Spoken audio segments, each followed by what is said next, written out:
Imagine you're sitting on a recliner chair watching your favorite movie on a lazy Sunday. And your mom calls out your name and asks you to run some errands. You can imagine how difficult it would be for you to get up and do the work. Imagine you're practicing for your 100 meters race on this track, and somebody asks you to stop immediately within a second. Will you be able to do it? What if you're suddenly asked to turn towards the right?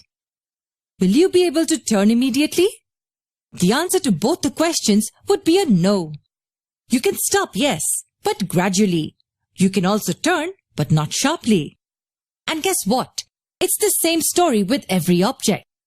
Every object will continue to do what it's doing. If it's at rest, it will remain at rest. And if it's in motion, it will stay in motion. But what can change this? Yes, only an unbalanced force can change this. If it's at rest and an unbalanced force acts on it, it will move. If it's in constant motion and an unbalanced force acts on it, it may accelerate or change direction. And this is nothing but the Newton's first law of motion. Here's the correct definition.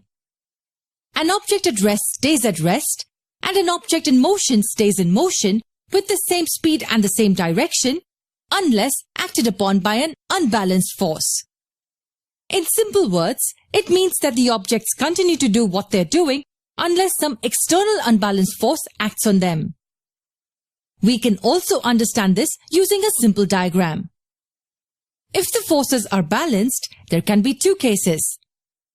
An object may be at rest, or an object will be in motion at a non-zero constant velocity in a particular direction. These can be the only two cases when the forces are balanced. In the first case, the object will continue to remain at rest, and in the second, the object will continue to stay in motion at the same velocity and in the same direction. Don't forget, these two cases will remain true only if the forces are balanced.